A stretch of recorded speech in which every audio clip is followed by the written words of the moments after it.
इसमें bone Haber cycle में basically है क्या, इसमें जो है लैटिस एनर्जी जो है उसे रिलेट करा है बाकी थर्मोडायनेमिक डाटा के साथ, और इसको हम बोलते हैं बोन हेबर साइकिल।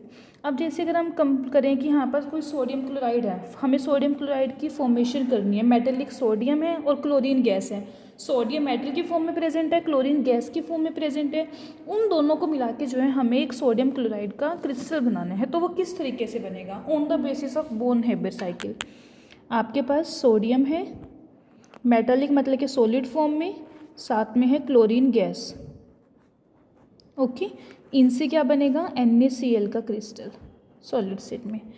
अब ये जो बोन हेबर साइकिल है इसमें हम कंप्लीट जो है फॉलो करेंगे स्टेप्स को और बाद में ये बनाएंगे। फर्स्ट स्टेप जो आएगा सबसे पहले वो सोडियम जो है आपके पास सॉलिड फॉर्म में है, इसे हम कन्वर्ट करेंगे गैसियस फॉर्म में।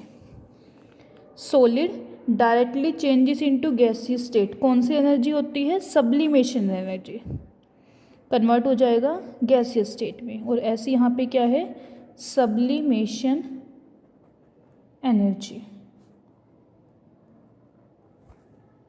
Okay.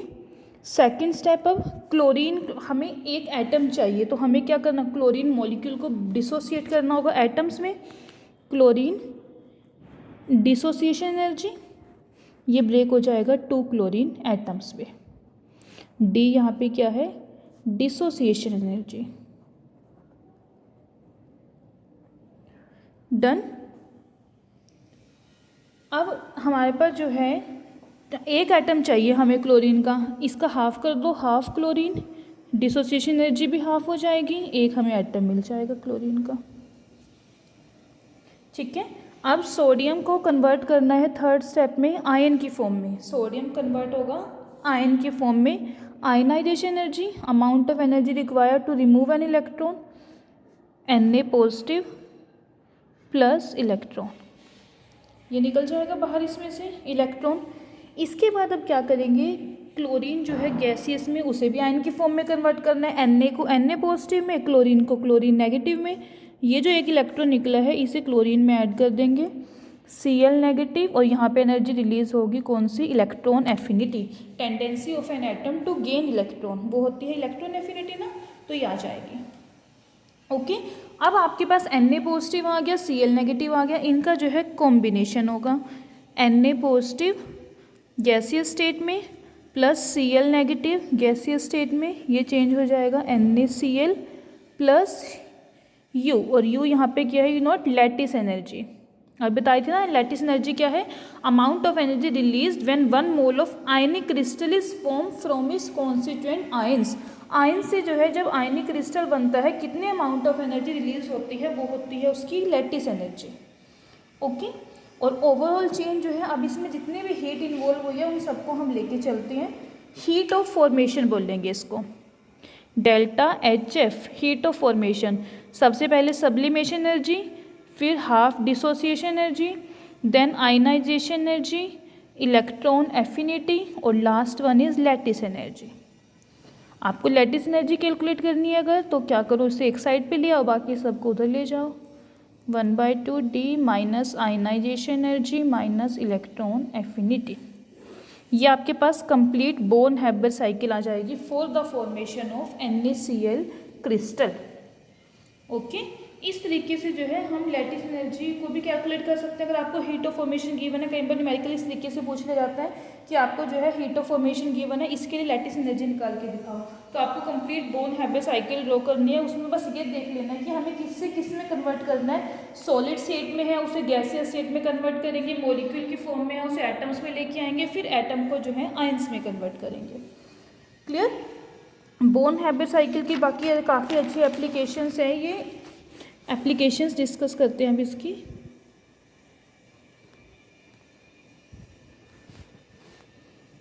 First one is calculation of heat of formation, Born Haber cycle की हेल्प से हम जो है हीट ऑफ फॉर्मेशन जो है उसे कैलकुलेट कर सकते हैं, calculation of heat of formation, जैसे अभी हमने निकाल ली डेल्टा HF, वो कैलकुलेट हो जाएगी, ठीक है। Second application, calculation of electron affinities, electron affinity देखो, जैसे अभी हमने निकाली हीट ऑफ फॉर्मेशन किसकी इक्वल है, sublimation energy half of dissociation energy, ionization energy, electron affinity plus lattice energy. हमें इसमें से क्या चाहिए, इलेक्ट्रॉन एफिनिटी चाहिए, जो चाहिए उसको लेफ्ट साइड पे ले आओ, बाकी सबको राइट साइड पे ले जाओ, ये आ जाएगी आपके पास electron affinity. Clear. Third, estimation of proton affinities.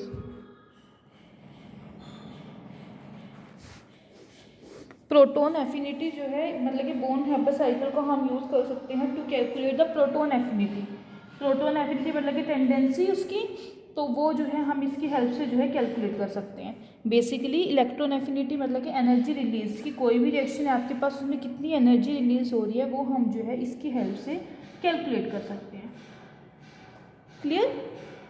तो ये तो जो है सभी एप्लीकेशंस हैं बोर्न-हैबर साइकिल की कि हम इसे जो है कहाँ कहाँ पे यूज़ कर सकते हैं। आगे आते हैं लैटिस एनर्जी की importance. Importance of lattice energy. First one is stability of ionic solids. हमें आयनिक सॉलिड्स की अभी मैंने बताया था ना स्टेबिलिटी पता करनी है कि उनकी स्टेबल है नहीं है। जितनी ज़्यादा लैटिस एनर्जी ज़्यादा होगी उतनी ही स्टेबिलिटी जो है वो ज़्यादा होगी। Larger the lattice energy greater is the stability of ionic solid. Larger the lattice energy greater is the stability of ionic solid. जितनी ज़्यादा लैटिस एनर्जी ज़्यादा होगी स्टेबिलिटी जो है आयनिक सॉलिड की वो भी क्या होगी, उतनी ही ज़्यादा होगी। Okay. Second one is melting point and boiling point. अब देखो जिन सोल्ट्स की हाई लैटिस एनर्जी है दैट मीन्स उन्हें जो है मोर एनर्जी चाहिए क्रिस्टल में ब्रेक डाउन होने में, दैट मीन्स उनका जो मेल्टिंग एंड बॉइलिंग पॉइंट होगा वो भी क्या होगा, हाई हो जाएगा। Okay. And third one is solubility. solubilities of ionic solids। जो लैटिस एनर्जी हम कैलकुलेट कर रहे हैं ये हमें एक आइडिया देता है अबाउट द सोल्यूबिलिटी, मतलब कि जैसे आयनिक कंपाउंड होते हैं जनरली वाटर में जो है सोल्यूबल होते हैं, और ऐसे ही बाकी जो पोलर सॉल्वेंट्स हैं उसमें भी सभी आयनिक कंपाउंड क्या होंगे, सोल्यूबल होंगे, लेकिन इनसोल्यूबल होंगे नॉन पोलर सॉल्वेंट्स में। नॉन पोलर सॉल्वेंट्स कौन से होते हैं, लाइक ऑर्गेनिक सॉल्वेंट जो है बेंजीन है, कार्बन टेट्राक्लोराइड है।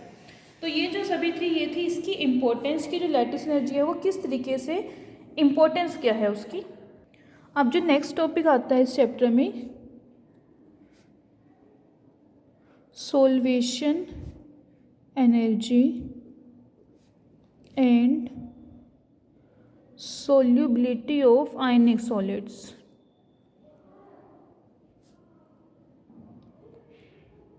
ये भी काफ़ी इम्पोर्टेंट टॉपिक है सोल्वेशन एनर्जी।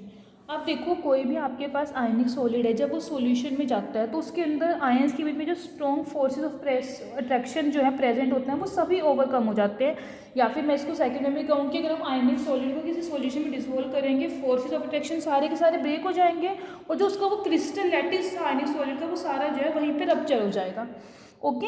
और इस प्रोसेस के लिए जो है एनर्जी मतलब कि कुछ ना कुछ एनर्जी जो है हमें सप्लाई करनी होगी।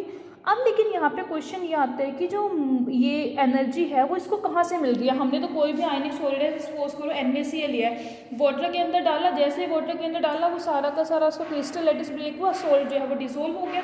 ऐसा तो नहीं है ना कि हम उसे टेम्परेचर दे रहे हैं मतलब कि गर्म कर रहे हैं तभी डिसोल्व हो रहे हैं, वो तो नॉर्मल रूम टेम्परेचर में भी डिसोल्व हो जाएगा। तो यहाँ पे जो है बात ये आती है कि जो वो एनर्जी उसको मिल रही है वो एनर्जी कहाँ से मिल रही है। तो तो जो आयनिक सॉलिड है जब हम उसे सॉल्वेंट के अंदर ऐड करते हैं तो केटायंस और एनायंस जो सॉलिड में प्रेजेंट होते हैं they are attracted by the opposite end of molecule.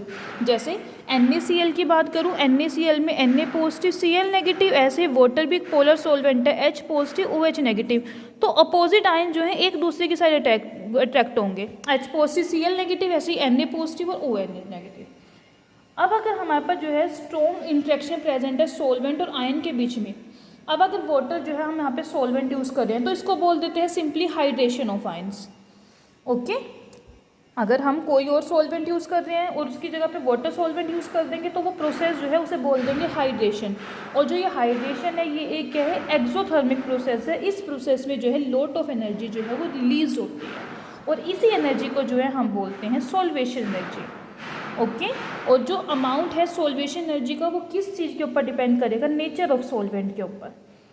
ये जो एनर्जी है बेसिकली एनर्जी कहाँ पे यूज़ हो रही है, जो वो क्रिस्टल लैटिस है उसको रप्चर करने में एनर्जी मिल कहाँ से रही है कि सॉल्वेंट और आयनिक क्रिस्टल के अपोजिट आयंस के बीच में जो फोर्सेस ऑफ अट्रैक्शन प्रेजेंट है, ठीक है, और ये एनर्जी यूज़ होएगी उस क्रिस्टल लैटिस को जो है रप्चर करने के लिए। अब जो ऐसे लिक्विड है ज़्यादा सॉल्वेशन करेंगे वहाँ पे क्या होगा, large amount of solvation energy जो है रिलीज होगी और उन्हें हम बोलेंगे कि ये जो सॉल्वेंट है वो सॉल्वेंट कैसे है, गुड सॉल्वेंट है। जनरली जो गुड सॉल्वेंट्स होते हैं उनका जो हाई डाइलेक्ट्रिक कांस्टेंट की वैल्यू जो है वो हाई होती है। जैसे अगर बात करें हम वाटर हो गया, ऐसे ही लिक्विड अमोनिया, लिक्विड HF, ये सारे के सारे जो हैं ये गुड सॉल्वेंट की कैटेगरी में आते हैं because they have high dielectric constant. Clear. और जिन लिक्विड्स के लो डाइलेक्ट्रिक कांस्टेंट होंगे, फॉर एग्जांपल बेंजीन है, कार्बन टेट्राक्लोराइड है, ये सॉल्वेट नहीं करेंगे आयंस को, मतलब कि इनकी सॉल्वेशन एनर्जी क्या होगी, स्मॉल होगी, तो इन्हें जो है हम गुड सॉल्वेंट नहीं बोलेंगे। These are not good solvent for ionic solids. हम यहाँ पे आयनिक सॉलिड्स की बात कर रहे हैं। ओके,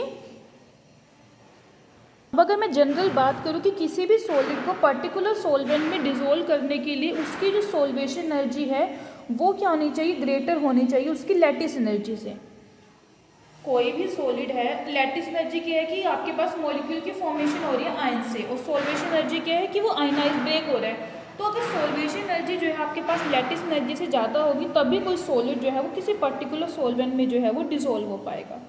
ओके, अब ऐसे ही हम इसमें अगर बात करें कि सॉल्वेंट जो है, जिस सॉल्वेंट की सॉल्वेशन एनर्जी हाई है और लैटिस एनर्जी वहाँ पे कम है, तो वो सॉलिड जो होगा उस सॉल्वेंट के अंदर जो है ईजिली डिसोल्व हो जाएगा। अब अगर हम यहाँ पे इसमें बात करें कि कोई भी कंपाउंड है सोल्यूबल है, कब है वो सोल्यूबल, अगर उसकी सॉल्वेशन एनर्जी जो है वो ज़्यादा है लैटिस एनर्जी से। और जैसे कंपाउंड है लाइक कैल्शियम ऑक्सलेट हुआ, बेरियम सल्फेट है, ऐसे ही लेड सल्फेट है, इन सभी की जो है सोल्यूबिलिटी जो है लो सोल्यूबिलिटी होती है, और वो हम कैसे एक्सप्लेन करते हैं, on the basis of their high lattice energy. इनकी जो लैटिस एनर्जी है वो क्या है, बहुत ज़्यादा हाई होती है। लैटिस एनर्जी हाई है मतलब कि जो सॉल्वेशन एनर्जी है वो इतनी सफिशिएंट नहीं है कि उस लैटिस एनर्जी को जो है ओवरकम कर सके। सिमिलर वे में जैसे आपके पास सिल्वर हैलाइड्स होते हैं AgCl, ऐसे ही AgBr एंड AgI, ये सारे के सारे जो है लो सोल्यूबिलिटी के होते हैं सिल्वर हैलाइड जितने भी हैं। इनकी जो लैटिस एनर्जी है वो ऑलमोस्ट सेम होती है अल्कली मेटल की जैसे ही, लेकिन अल्कली मेटल्स को क्या होते हैं, हाई सोल्यूबल होते हैं। तो इनकी जो सिल्वर, कई बार क्वेश्चन एग्जाम में ये रहता है कि जो सिल्वर हैलाइड्स है वो लो सोल्यूबल क्यों है, जबकि इनकी लैटिस एनर्जी तो अल्कली मेटल जितनी है और अल्कली मेटल्स तो हाईली सोल्यूबल होते हैं। तो ये जो अनयूजुअल बिहेवियर है इसको हम एक्सप्लेन करते हैं on the basis of outer electronic configuration. Silver की हम बात कर रहे हैं 1 पॉजिटिव, इसकी ऑक्सीडेशन स्टेट, इसकी जो कॉन्फिगरेशन है 4d10 5s0 5p0। और अगर हम अल्कली मेटल्स की बात करें लाइक लिथियम पॉजिटिव की बात करें, लिथियम पॉजिटिव 1s2 2s1 होता है, तो ये क्या होगी, 0 हो गया आउटरमोस्ट शेल में इसकी। तो जो डी इलेक्ट्रॉन है इस केस में वो न्यूक्लियर चार्ज है स्क्रीनिंग करेंगे फ्रॉम द आउटर इलेक्ट्रॉन। हमने जब फर्स्ट चैप्टर में स्क्रीनिंग फैक्ट पढ़ा था तो उसमें S, P और D तीनों का पढ़ा था। तो उसमें क्या है कि जो डी इलेक्ट्रॉन है that screen the nuclear charge less effectively, S और P वाले जो है वो ज़्यादा उसको स्क्रीन करते हैं because of their poor penetration. तो जो इफेक्टिव न्यूक्लियर चार्ज है जो Ag पॉजिटिव आयन फील कर रहे हैं वो बहुत ज़्यादा है as compare to alkali metal ion. और ज़्यादा न्यूक्लियर चार्ज होने की वजह से क्या है, Ag पॉजिटिव जो है वो पोलराइजेशन हो जाएगा एंड उसमें जो है प्योर आयनिक करैक्टर ना रह के कुछ ना कुछ जो है वो कोवलेंट करैक्टर में जो है चेंज हो जाएगा। ये अभी जो है हम अगले टॉपिक जो पढ़ेंगे इस चैप्टर में उसमें डिटेल में पढ़ेंगे। तो बस आपको इसमें क्या याद रखना है कि जो क्वेश्चन आता है वो ये कि लो सॉल्युबिलिटी जो है सिल्वर हैलाइड की वो किस वजह से है, it is due to the electronic configuration, कि इनके केस में जो है डी इलेक्ट्रॉन्स प्रेजेंट है और डी की जो स्क्रीनिंग होती है वो कम होती है as compare to S and P. Screening कम है, इफेक्टिव न्यूक्लियर चार्ज जो है यहाँ पे ज़्यादा फील होता है, जिस वजह से इनकी जो सॉल्युबिलिटी है वो क्या होगी, लो हो जाएगी। ओके, तो सॉल्वेशन एनर्जी पता लगी कि सॉल्वेशन एनर्जी यहाँ पे क्या होती है। अब जो आपके पास लास्ट टॉपिक आता है इस चैप्टर का, कोवलेंट करैक्टर इन आयनिक कंपाउंड्स। पिछले चैप्टर में हमने ये टॉपिक पढ़ा था आयनिक करैक्टर इन कोवलेंट कंपाउंड के, उसमें हम कोवलेंट बॉन्ड के बारे में सारा डिटेल में पढ़ रहे थे। हमने पढ़ा था कि कोवलेंट के अंदर जो है कुछ ना कुछ परसेंटेज आयनिक करैक्टर की भी प्रेजेंट होती है। अब यहाँ पे हम आयनिक कंपाउंड स्टडी कर रहे हैं, इसमें हम पढ़ेंगे कुछ ना कुछ परसेंटेज जो है वो कोवलेंट करैक्टर की भी होती है। अब देखो दोनों की दोनों जो है एक आयनिक बॉन्ड है, एक कोवलेंट बॉन्ड है। बेसिकली जो हेटेरोन्यूक्लियर बॉन्ड्स होती हैं उसमें जो है इनका इंटरमीडिएट करैक्टर होता है, मतलब कि इन बिटवीन का करैक्टर होता है। अगर हम बात करें प्योर आयनिक करैक्टर की, प्योर आयनिक कंपाउंड अगर आपके पास कोई है उसके अंदर भी क्या है, कुछ ना कुछ जो डिग्री है वो कोवलेंट करैक्टर की प्रेजेंट होती है। अब जैसे दो अपोजिटिवली चार्ज आयन है, अभी तक जैसे हम बात करें, एक हो गया ए पॉजिटिव, एक हो गया बी नेगेटिव। जब हम इन दोनों को क्लोज लेके आते हैं तो जो पॉजिटिव आयन है वो नेगेटिव आयन के जो आउटर मोस्ट इलेक्ट्रॉन है उसको अट्रैक्ट करेगा, A positive and B negative. B negative के पास जो आउटर मोस्ट शेल में इलेक्ट्रॉन है, बिकॉज इसके ऊपर पॉजिटिव चार्ज है, ये क्या करेगा, उनको अपनी तरफ अट्रैक्ट करेगा। अट्रैक्ट करने से क्या है, जो बी नेगेटिव का इलेक्ट्रॉन क्लाउड है वो क्या होगा, कुछ ना कुछ डिस्टॉर्ट हो जाएगा, और जिसको हम बोलते हैं पोलराइजेशन। पोलराइजेशन क्या है, distortion of electron cloud of negative ion bye positive ion. Positive ion negative ion के इलेक्ट्रॉन क्लाउड को जो है डिस्टॉर्ट कर रहा है, और इसको हम बोलते हैं पोलराइजेशन। अब अगर पोलराइजेशन जो है स्मॉल है तो बॉन्ड जो है वो आयनिक ही रहती है, लेकिन जितनी ज़्यादा पोलराइजेशन लार्ज होती रहेगी, मतलब कि इलेक्ट्रॉन क्लाउड में जो है उतनी ही ज़्यादा डिस्टॉर्शन हो जाएगी, और जिससे क्या होगा, चार्ज है उसके ऊपर कम चार्ज रह जाएगा, और जितना ज़्यादा आपके पास आयनिक करैक्टर जो है उसका बॉन्ड का डिक्रीज होगा वो उतना ही उसको फेवर करेगा, किसको, कोवलेंट करैक्टर को। अब जैसे देखो ये है, ये पॉजिटिव और ये नेगेटिव, डिस्टोर्शन जब होएगी ये पॉजिटिव चार्ज जब इसको अट्रैक्ट करेगा, पहले आपके पास जो है ये ऐसे था नेगेटिव, लेकिन ये डिस्टोर्ट होकर जो है इस तरीके से चेंज हो जाएगा, ये एनायन क्या हुआ, पोलराइज्ड हो गया। ठीक है, तो पोलराइजेशन अगर हम बात करें कि पहले वाले केस में बात करें, जो मैंने पहले वाला केस बनाया, यहाँ पे क्या है, हम एज्यूम करके चल रहे हैं कि जो बॉन्ड है वो कम्प्लीटली आयनिक है, और ये किसको रिप्रेजेंट कर रहे हैं, आइडियल आयन पेयर को। आइडियल या पॉजिटिव कम्प्लीटली या नेगेटिव, लेकिन पॉजिटिव आयन जो है वो नेगेटिव आयन को पोलराइज करेगा, और इसके जो इलेक्ट्रॉन है उनको अपनी तरफ जो है ड्रॉ कर लेगा, जिसकी वजह से क्या होगा, यहाँ पे पॉजिटिव चार्ज जो है कैटायन पे डिक्रीज हो जाएगा, ऐसे ही एनायन के ऊपर नेगेटिव चार्ज कुछ डिक्रीज हो जाएगा। पॉजिटिव और नेगेटिव चार्ज डिक्रीज हो रहा है, इसका मतलब ये किसको लीड करेगा, कोवलेंट करैक्टर को। और पोलराइजेशन जितनी ज़्यादा होगी, मतलब कि कोवलेंट करैक्टर जो है उस बॉन्ड का उतना ही ज़्यादा हो जाएगा। ठीक है, टाइप ऑफ जो बॉन्ड है वो डिपेंड करती है डिग्री ऑफ पोलराइजेशन पे।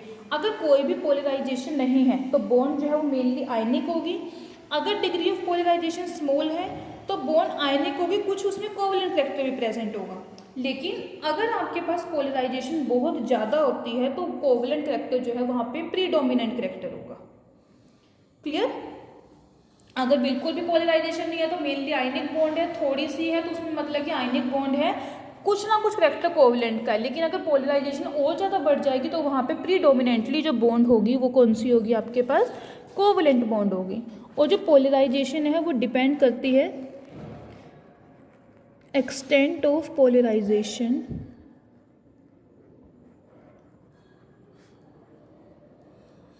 depends on, first one is power of cation to distort या फिर polarize the anion, कि वो कितनी उसके अंदर पावर है जिस पावर के साथ जो है वो एनायन के इलेक्ट्रॉन क्लाउड को जो है डिस्टोर्ट कर सकता है या फिर पोलराइज कर सकते हैं। And second one is susceptibility of the anion to get polarised. दोनों के ऊपर डिपेंड करेगा, anion as well as cation, कितनी केटायन की पावर है पोलराइज करने की और कितनी एनायन की ससेप्टिबिलिटी है कि वो जो है पोलराइज हो जाए। ओके, और ये टेंडेंसी केटायन की पोलराइज करने की और एनायन की कि वो पोलराइज हो जाए, इसको हम जो है समराइज करते हैं on the basis of rule which is known as Fajans rule. Fajan rule क्या बताता है कि tendency of the cation to polarise and the polarisability of the anion, इन दोनों को जो है हम डिस्कस करने के लिए रूल होता है, वो रूल है फजान्स रूल। फजान्स रूल के अकॉर्डिंग क्या है, पोलराइजेशन जो है किन किन फैक्टर्स के ऊपर डिपेंड करेगी। First one is small size of cation. Cation का साइज जितना ज़्यादा स्मॉल होगा उतनी ही पोलराइजेशन जो है ज़्यादा होगी। Smaller the size greater is its polarising power. जितना ज़्यादा साइज स्मॉल होगा पोलराइजिंग पावर जो है उतनी ही ज़्यादा होगी। जैसे जैसे साइज अगर इंक्रीज हो रहा है आपके पास तो पोलराइजेशन पावर भी जो है वो डिक्रीज हो जाएगी। Okay, second one is small size of cation, large size of anion. Anion का साइज जितना ज़्यादा लार्ज होगा उतना ही वो ज़्यादा पोलराइज होगा। Polarisability increases with increase in size of anion। Third one is charge, high charge होना चाहिए दोनों पे ही, जितना ज़्यादा चार्ज हाई होगा उतनी ही पावर ज़्यादा होगी। हाई चार्ज ऑन केटायन और anion. And last one is electronic configuration of cation, मतलब कि अगर केटायन जो है उसकी इनर्ट कॉन्फ़िगरेशन है जिसको हम 18 इलेक्ट्रॉन कॉन्फ़िगरेशन बोलते हैं, वो ज़्यादा पोलराइजेशन करेगा as compare to cation with 8 electrons. Okay, और उसका भी रीज़न क्या है कि 18 इलेक्ट्रॉन के केस में क्या है, वहाँ पे 10 डी इलेक्ट्रॉन्स प्रेजेंट होंगे। एस और पी तो होंगे ही होंगे, 2s के 6p के 6p के, उसके साथ साथ जो है 10 एडिशनल इलेक्ट्रॉन प्रेजेंट होंगे डी के। और जो डी इलेक्ट्रॉन है वो क्या है, इतना ज़्यादा शील्ड नहीं करते हैं, वहाँ पे क्या होगा, इफेक्टिव न्यूक्लियर चार्ज ज़्यादा होगा। और जब इफेक्टिव न्यूक्लियर चार्ज ज़्यादा होगा मतलब कि उसकी जो पोलराइजिंग पावर है वो भी क्या होगी, ज़्यादा हो जाएगी। ओके, तो फजान्स रूल के अकॉर्डिंग क्या है, जो कोवेलेंट फैक्टर है उसको कौन कौन फेवर करेगा। First one is small size of cation, second is large size of anion, third is high charge on cation and anion, दोनों का charge high, and last one is cation having 18 electron shell. 8 के comparison में 18 electron वाला shell जो वाला है उसमें क्या है, पोलराइजिंग उसकी ज़्यादा होगी पावर। ओके, ये इस चैप्टर का लास्ट टॉपिक था। आईवी सॉलिड चैप्टर जो है यहाँ पे कंप्लीट होता है और साथ के साथ आपका फर्स्ट सेमेस्टर का इनऑर्गेनिक केमिस्ट्री का सिलेबस भी यहाँ पे कंप्लीट होता है। ओके, आप इन वीडियोस को अच्छे से देख लेना और उसके बाद आपका जो भी डाउट रह जाएगा वो हम जो है लाइव क्लास में डिस्कस करेंगे। क्लियर? Thank you everyone.